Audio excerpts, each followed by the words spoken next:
pretty good, right?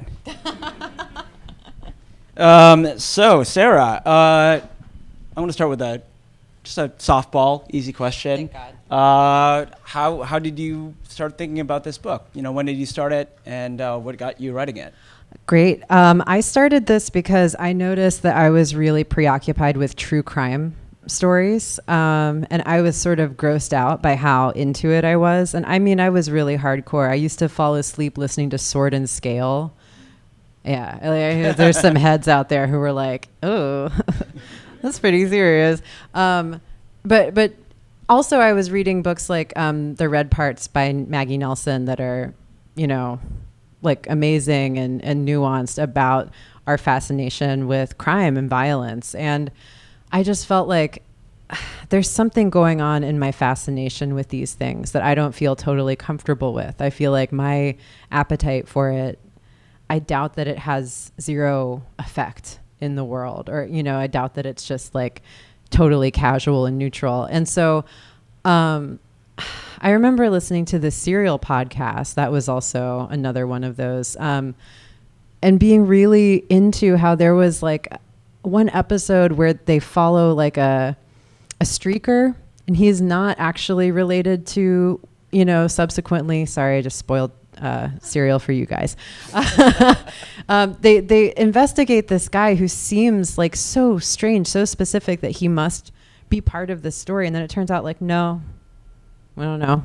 He's just this sort of ancillary part of this story where you open up a side door and there's a whole world there. And so I wanted to write something that has that feeling of being kind of parallel to the kind of story that you usually read about, someone going missing.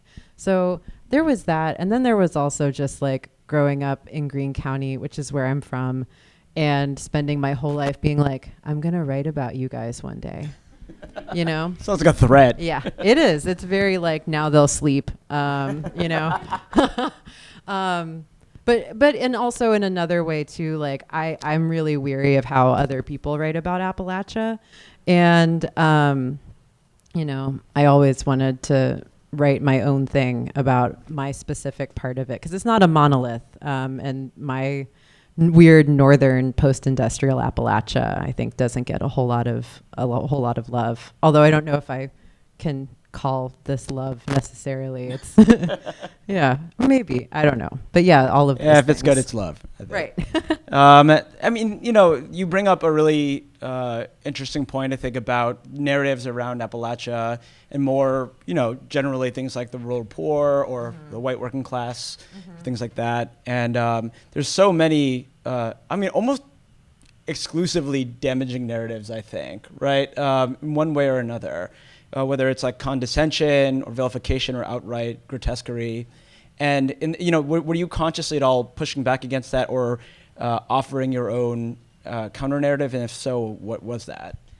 Oh, yeah, 1,000%. I mean, so what I kind of call it central casting Appalachia. That's my personal name for it, where it's just like a little set of images that's supposed to telegraph like, oh, these poor people. Look at their dreadful lives. Aren't they awful? And there's like barefoot children and like whatever. You guys have seen enough of those stories, I'm sure. So there's that I'm weary of. And I'm also weary of like, I don't know, the way that sometimes my theory is that Appalachia is kind of like this shadowy place where everyone can project some of what we're uncomfortable with in like a national way, that it's like, it's too hard to imagine or take ownership of some of the ways that we're all living with the opioid crisis, or, that's just one example, or like the economy, like how our fuel-based economy is actually functioning, And so I didn't want it to be something that's like being projected on from somewhere else with an agenda. And so it's almost like I had an anti-agenda, in a way. I wanted to write from lived experience about just the things that I remember really clearly about growing up there, and to trust that the characters that come out of that will be like smart and sad, and they'll do things that I don't want to watch them do. And they'll have reasons for that will really like move me and make me worry for them. And just to let characters be themselves instead of carrying my message on their backs, So yeah, I mean, I feel like maybe anyone who's from a region or a place that is written about a lot or sort of like shortened into a metaphor a lot, probably write in like defiance of that. And I would add myself to that number for sure. Yeah, it kind of reminds me of what Flannery O'Connor said about like writing about the South, where she's like, yeah, anything that's like really violent and grotesque is going to be called by like Northern critics realistic, unless it's really violent and grotesque, in which case or unless it is grotesque, in which case it'll be called violent. Wait, I completely fucked that quote up. Look it up. It's easy. But yeah, I mean, the strategy, I do feel like in the book that the antidote to generic, flattening, monolith creating narratives is to just focus on the particular. And this is a book that really is about like just particular objects and particular people in a particular space. There's no mistaking it for anywhere else, right? Yeah. And you heard the reading just now, like, when you see a dress, it's a dress with little mirrors sewn at the hem, right? That's not like any other dress. Or like, this incredible specificity of a hospital cafe smelling like eternity, French fries, leatherette, and bleach, right? Yeah. So yeah, I feel like this, if I were to guess, I mean, has a lot to do with your background as a poet, where you're sort of like kind of hitched to particularity and objects and things, the William Carlos Williams thing, right? Mm-hmm. So you want to talk about your poetry? She's got another book that you can also buy. Yeah, buy I don't that know if one. It's here, Ooh. but published under S.E. Smith. She thought she could fool us. I didn't. Turns out there was another one. Yeah. And she has a website that says The Real S.E. Smith, so. She won. Yeah. I gave up. I'll just be Sarah now. Yeah, so, I mean, I when I first met you, I read your book of poems, and, the first thing that surprised me about this book is how, like, vastly different the style is, They're both really sort of extravagant in different ways, but the first book is like very surreal, very hyperbolic, and there's, I mean, the titles kind of say it all. Like there's one called Big Slutty Bear. There's one called like Becky Homeki and her 14 boyfriends. So can you draw the line from Big Slutty Bear to Marilou Is Everywhere? I think I kind of can in a way. I mean, just because Cindy is such a weird character, and there are these moments of hers where I feel like she could write some of those poems in a way. Eventually she could arrive at them. She's the kind of character who's always like, her life is pretty empty, pretty alienated, and she doesn't have a lot of agency. But she's always writing. She's like writing, like tracing words with her finger. She's writing "fuck you" on her leg when some old creep is saying something creepy to her. And, but there's also some part of her that is like kind of labeling the world in a deeply strange way. There's one scene early on where she's in like a sort of gas station / grocery store, which is the kind of thing we have a lot of where I'm from. And she's writing words in the dust on things, and she just writes the word babies over and over again. And I'm like, I don't know what you're up to with that, Cindy. But that, like, the stuff that I love in poems is like metaphor primarily. I think it's magic to be like, this is this. Deal with it, and I think a lot of the surreal qualities that I want to go into are to create these likenesses, or to even just point out likenesses that already exist and like defamiliarize things that are actually really strange, like really beautiful and strange. And so in a way, I think that even though the voice is different and some of the preoccupations are different, I think that is very similar. And I guess like to speak to the difference a little bit, this was when I was at Iowa in workshops, what I heard a lot of the time was, this is interesting and it's funny, and I don't really feel a lot from it. And I just felt like a broken person every time I heard that, because it's like, feelings, who can't write feelings? What the hell is cheating. wrong? Feelings are cheating. Yeah. Oh man, every time I heard that, I was just like, I need to figure out how to become a human, apparently. I'm not doing it. And I was preoccupied with trying to write in a different way to make it something that you can feel. And so that... Out of spite? Yes. Totally. No. It kind of, my thesis advisor actually dared me to write a story that would make him cry. And I was like, well, sit down, man, because I'm going to make you cry. And so, yeah, actually, definitely a little bit of antagonism in that. But yeah, and so I really did try to step away from the stuff. I think like the stuff that I get a lot of joy out of in poetry is like sort of entertaining myself and playing little tricks with myself. And I can see how that might not always have a lot of emotional like depth for people. It does for me, but to each their own, I guess. But yeah, so in writing the book, I really tried to break away from the things that I would stop myself from writing and be like, no, that's too much. That's too much. It's like too weird. It's too goopy. It's too like mushy. It's too embarrassing. And I tried to just write all of those things. Yeah. So I want to go back to a thing you were saying earlier about true crime. I mean, I feel like that's not the only way in which this book is kind of like on trend. I'm not saying she's a clout shark or anything, nothing like that. It's fine. But something else that's very like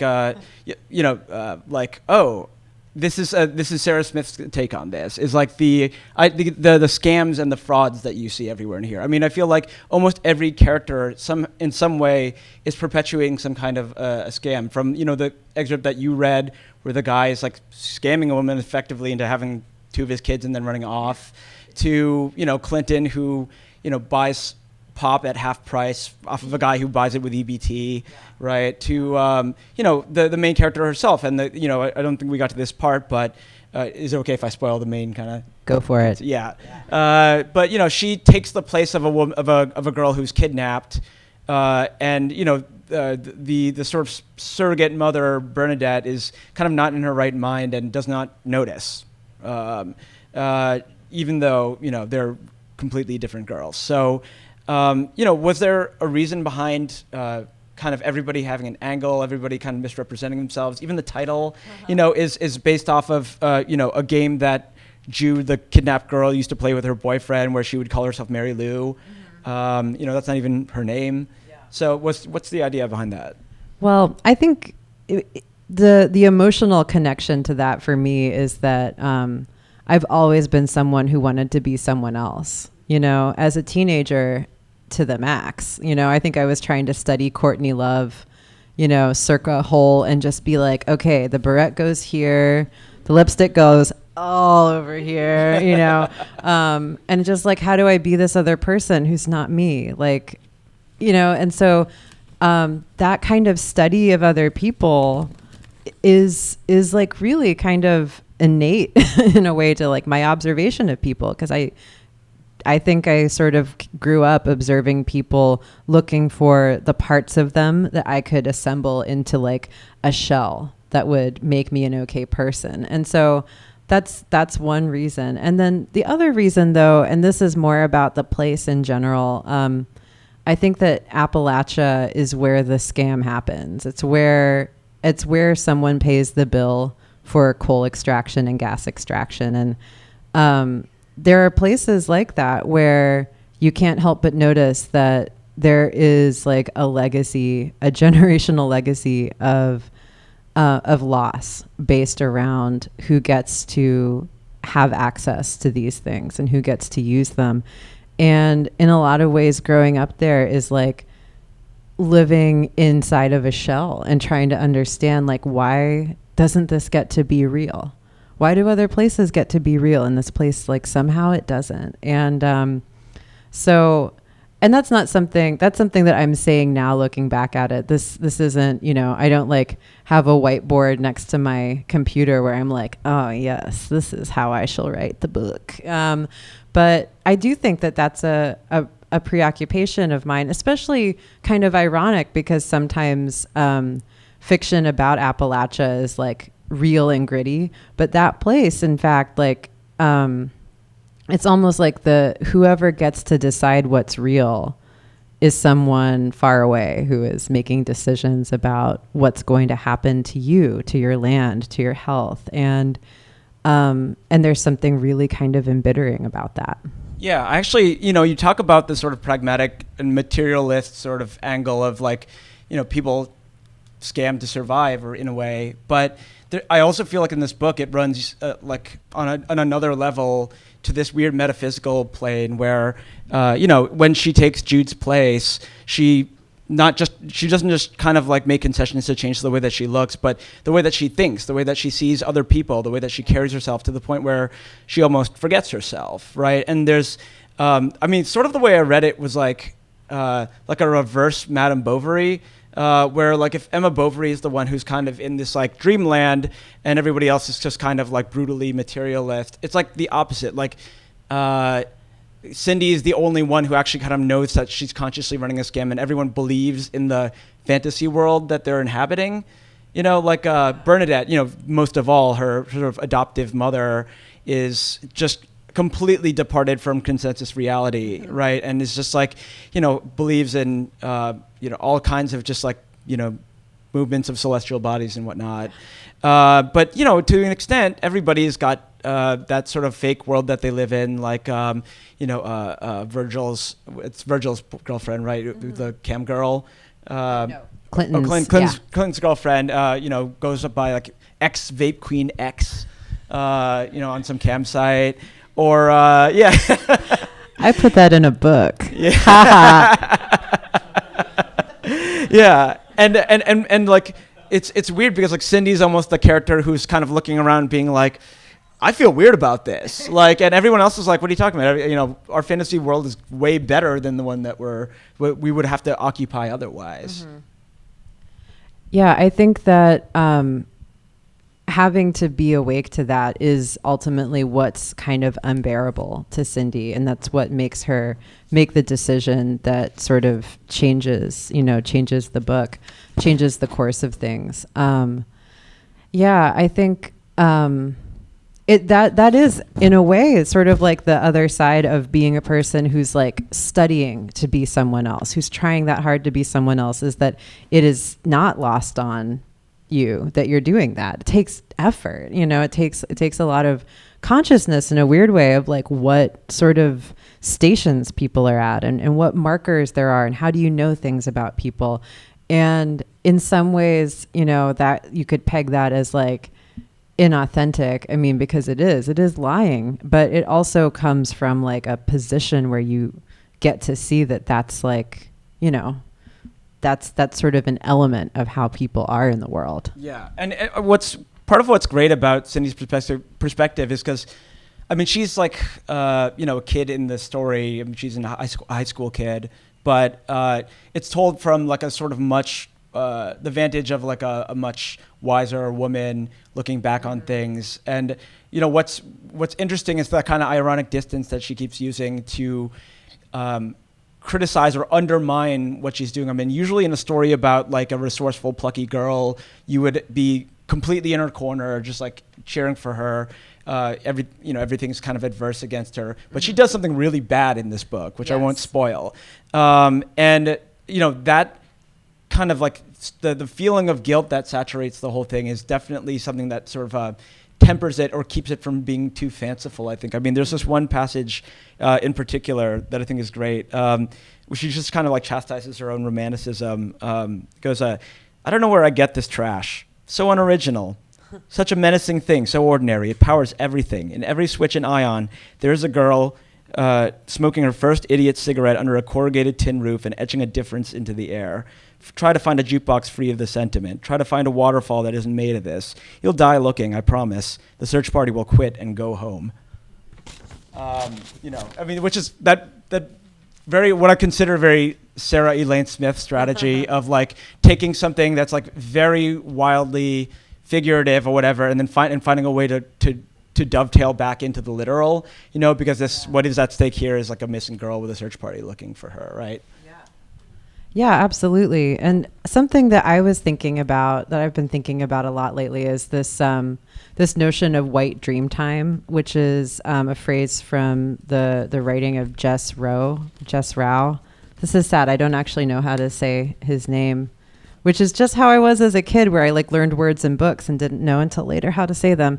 Well, I apologize to him if I'm saying it wrong, but it's this notion of this sort of like all-pervading fiction of whiteness and okayness, and sort of like being in a held and comforted and comforting place where the questions that are really pressing are pretty minimal. And in a way, and this is something that I think, I don't want to say that Cindy is very aware. I don't think she has a very like astute racial consciousness, because it would not be realistic for this 14-year-old in this place. I don't think, but I think that she starts to become aware.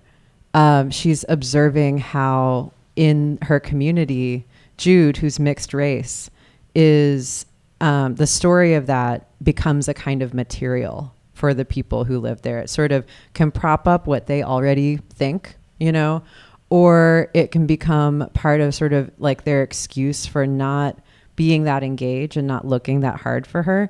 And I think Cindy kind of becomes aware that part of the space that she's afforded to even pull this off comes from that kind of inattention, comes from the fact that like, it seems like maybe there's a way that this society is failing to see Jude already before she goes missing.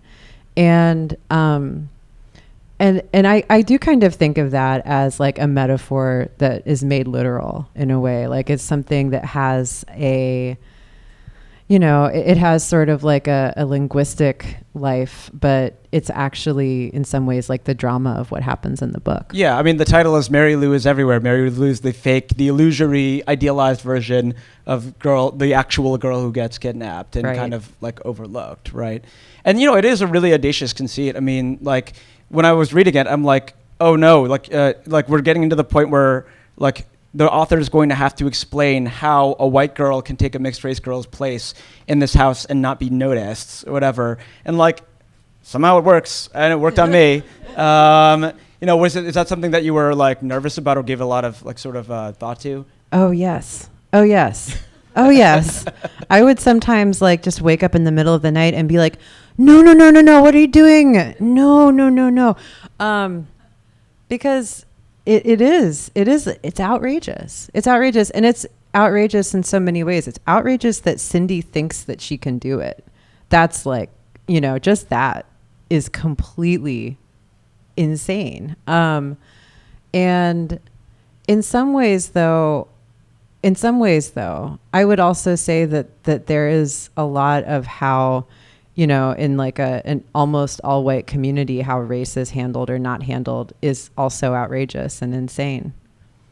It is, and the ways of like talking around it and sort of like obscuring it and signaling attitudes about it and just sort of like doing away with it are also, when you consider what it actually entails doing, they are insane, and so I don't know how that exactly goes in relation to making it part of the book, except maybe and I agree, when I was sort of realizing that's where I was going, I was just like, well, I do not know how you're going to do this one, chickadee. But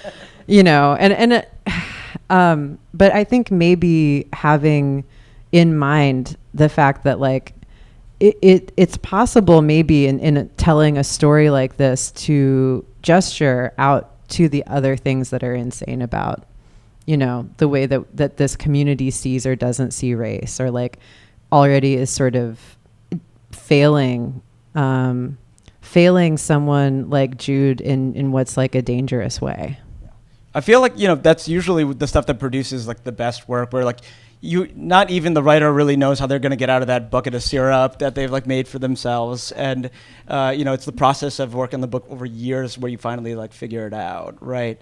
Audacity.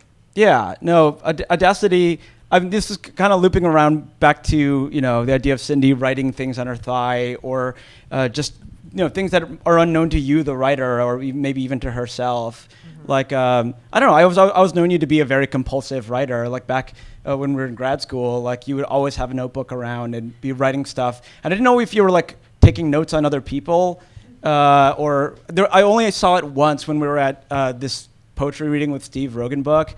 And she was just writing "shut up, shut up, shut up" in her book over and over again. It's true. And at a certain point, just stood up and said, "Sit down," because he just said, "Yeah, so I've just beaten poetry, and now I'm about to beat fiction." So it's just like, I did not care for that. Actually, what's funny? A lot of the stuff that went into my notebooks then was like.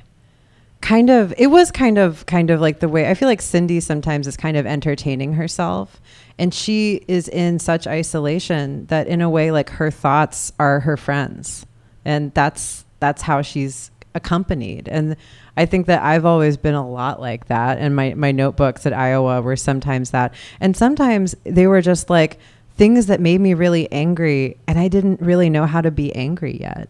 I didn't think I was really allowed to. It seemed like a really bad idea to let it out. And so I would take notes in lectures that were just like, it's like I would be sort of debating with the person instead of knowing that I could actually like do that, although in the Steve Rogan book case, I did in fact stand up and say, sit down, which is like, it's so very not like me. It's so deeply unlike me to do something like that. But I suppose it was warranted in the moment. Yeah. Well, he's canceled and you're not. Yeah. So. Well, not yet. The cancel, who knows? I'm not trying to end that sentence. Yeah. Okay. How are you doing on time? Okay.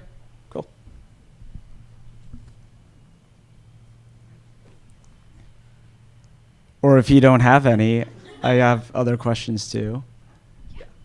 Not to spoil anything that happens later on in the book, but you mentioned true crime, and I found myself bracing myself for it was a book that existed in a world where yes, there is brutality, we understand that, and the tenderness of the protagonist makes us register that on her level.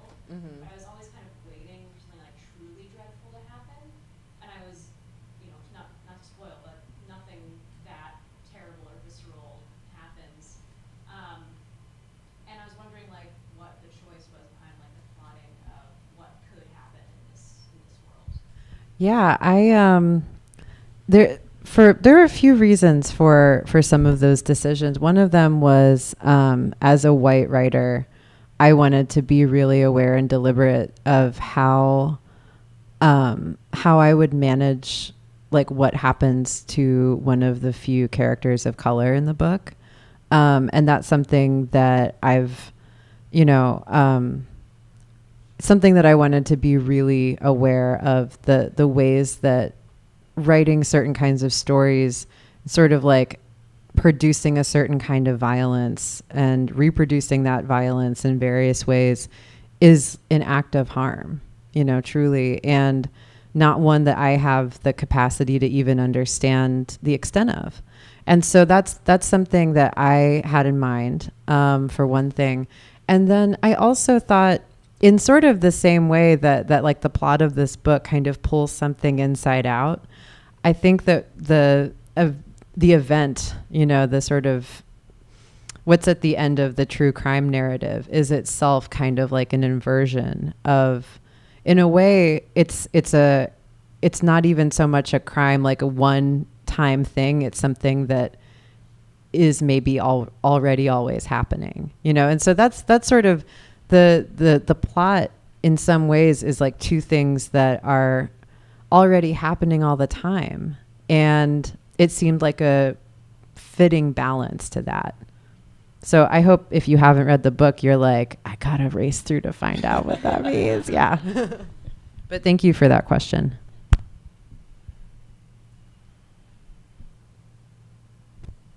Did writing this sort of break that addiction you had with true crime? Yes. Yes, it did. And I don't know what else that was about. I'm sure that was about a whole constellation of stuff for me, but I did read a lot of true crime. I read all of the Anne Rule paperbacks, and I listened to all the podcasts and all the documentaries. And at a certain point, I just felt like, I think I know enough about this gruesomeness, and now I have a new obsession, which is Vanderpump Rules, and that's what I do with myself. And so if you guys want to talk about Vanderpump Rules instead of the book, I will be into it.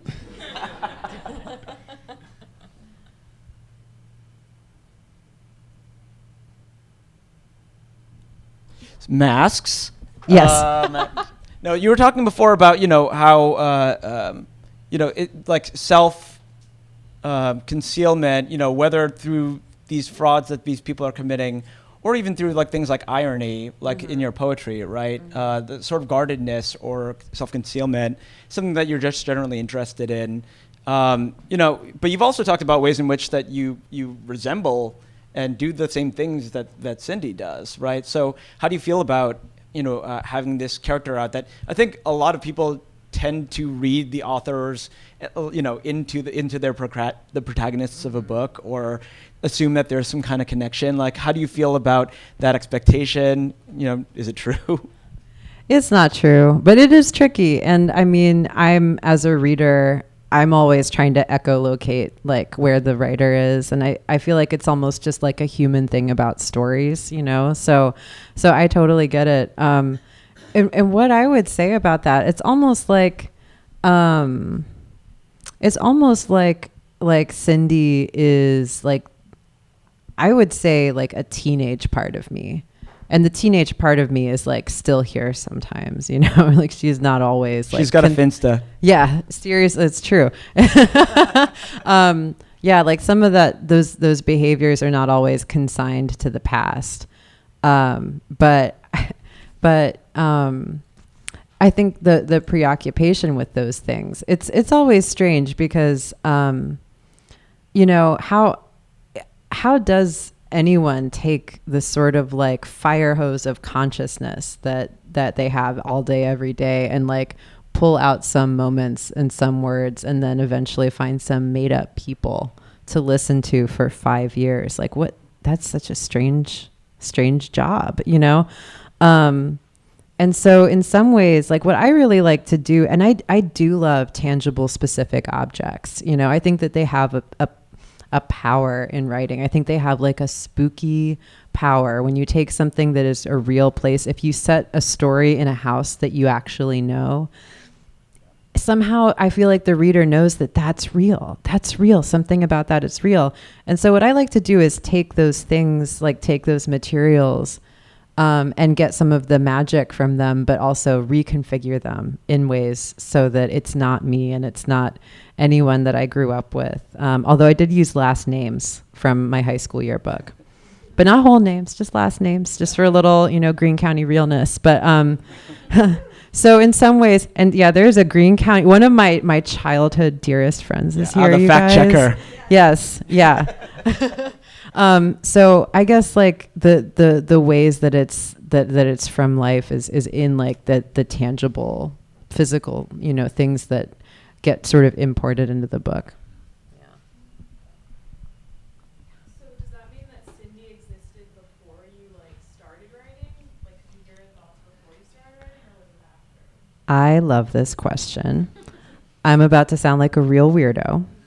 But yes, in my opinion, yes. Like I think writers are different in how they go about doing what we do. But for me, it's a lot more about listening and emptying out than it is about sitting down and having some coordinates that I want to fill up with a certain kind of character. And it's always felt to me like this book has known more than I have, that I've been sort of following along and trying to like, trying to figure out which decisions were like, like loyal to it. And so, yeah, sometimes I feel like I'm writing and I see this sentence or this observation, and it's just like a whole person is there like that, you know, and it kind of felt like that when I found this voice. And I didn't, you know, who knows, we could have some kind of super fun metaphysical transubstantiation talk about this afterwards, about why that may be. but yeah, to me, in some ways, like the characters, somehow they already know what to do, you know. I also read like a story of yours back in grad school that also featured another kind of like feral girl protagonist, right? Yes. Who she could only say the lyrics of the Battle Hymn of the Republic. Yes. Right. I don't remember what it was called, but I'm like, I was wondering if that's like one of those, like, is this like a sort of precursor to Cindy? Yeah, totally. I think that story was a really, I actually tried not to write about where I'm from for a long time because I don't know why. I actually just don't know why, but that was the first story I wrote where I thought like, oh, wow, there's a whole system of things here that feel really powerful to me. And also having this character who is a girl who can't talk, who can't use her own words. Like, I feel really drawn to that story. There's something about that is like, you know, that just feels like coming home to me in some ways. And those are the kind of stories that you kind of can't help but try to tell.